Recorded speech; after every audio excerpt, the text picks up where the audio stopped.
ಇಲ್ಲಿ ನೋಡಿ, ಈ ಗಿಡ ಮುಳ್ಳಿನ ಗಿಡ. ಈ ಗಿಡ ಅಂದಾಜು ಒಂದು ಅರ್ಧ ಅಡಿ ಮಾತ್ರ ಮೇಲೆ ಬೆಳೆದಿದೆ.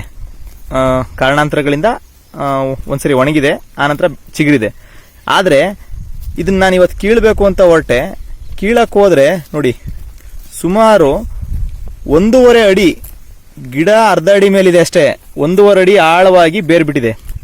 ಅಂದರೆ ಈ ಮುಳ್ಳಿನ ಗಿಡ ನನಗೆ ಇವತ್ತು ಕಲಿಸಿದ ಪಾಠ ಏನು ಅಂದರೆ, ನಾವು 2 ರೀತಿ ಅನ್ಕೊಬೋದು. ನಾವು ಈ ಮಟ್ಟದಲ್ಲಿ ಪ್ಲಸ್ ಆಗಿ ನೋಡೋದಾದ್ರೆ ಈ ವಿಷಯನ, ಈ ಬೆಳಿಬೇಕು ಅಂದರೆ ಇಷ್ಟು ಆಳವಾಗಿ ಬೇರ್ ಬಿಡಬೇಕು, ನಾನು ನಿಲ್ಲಬೇಕು ಅಂದರೆ ಅಂತ ಒಂದು ಪಾಠ. ಇದು ಎಲ್ಲರೂ ಸಾಮಾನ್ಯವಾಗಿ ಹೇಳ್ತಾರೆ. ಆದರೆ ನನಗನ್ಸಿದ್ದೇನು ಅಂದರೆ, ಈ ಮುಳ್ಳಿನ ಗಿಡನ ನೀವೇನಾದ್ರು ಇವತ್ತಿನ ಅವ್ಯವಸ್ಥೆ ಆಗರ ಅಂತ ಅನ್ಕೊಂಡ್ರೆ, ಈ ಅವ್ಯವಸ್ಥೆನ ಕೀಳಬೇಕು, ತೆಗಿಬೇಕು ಅಂತ ನಾವೆಲ್ಲರೂ ಕೂಡ ಪ್ರಯತ್ನ ಪಟ್ಟರೆ, ಒಂದು ಪ್ರಯತ್ನ ಪಟ್ಟಾಗ ಇದನ್ನ ಇಷ್ಟು 1.5 ಅಡಿ ಆಳ ಇರುವಂತ ಬೇರನ್ನ ತೆಗಿಬೇಕು ಅಂದ್ರೆ ನಮಗೆ ಕಷ್ಟ ಆಗುತ್ತೆ, ಅಗದು ಬಗದು. ಆದರೆ ಒಳ್ಳೆ ಹದ ಇದೆ, ಒಳ್ಳೆ ಮಳೆ ಬಂದಿದೆ, ಈ ಮಳೆಯಲ್ಲಿ ತೇವಾಂಶ ಇದೆ, ಕ್ಲೀನಾಗಿ ಎತ್ತಿದೆ, ಈ ಮುಳ್ಳಿನ ಗಿಡ ಕ್ಲೀನಾಗಿ ಬಂತು. ಅಂದ್ರೆ ನಾವು ಈ ಅವ್ಯವಸ್ಥೆನ ಸರಿಪಡಿಸ್ಬೋದು. ಈ ಮುಳ್ಳಿನ ಗಿಡ ಹೆಂಗ್ ತೆಗೆದ್ವೋ ಅದೇ ರೀತಿ ಈ ಅವ್ಯವಸ್ಥೆನ ಕೂಡ ಸರಿಪಡಿಸ್ಬೋದು. ಅದಕ್ಕೆ ರೈಟ್ ಟೈಮ್ ಬೇಕು. ಆ ರೈಟ್ ಟೈಮ್ ಯಾವುದು, ಆ ಒಳ್ಳೆ ಸಮಯ ಯಾವುದು, ಆ ಹದವಾದ ಸಮಯ ಯಾವುದು ಅಂದರೆ ಈ ವೋಟಿಂಗು.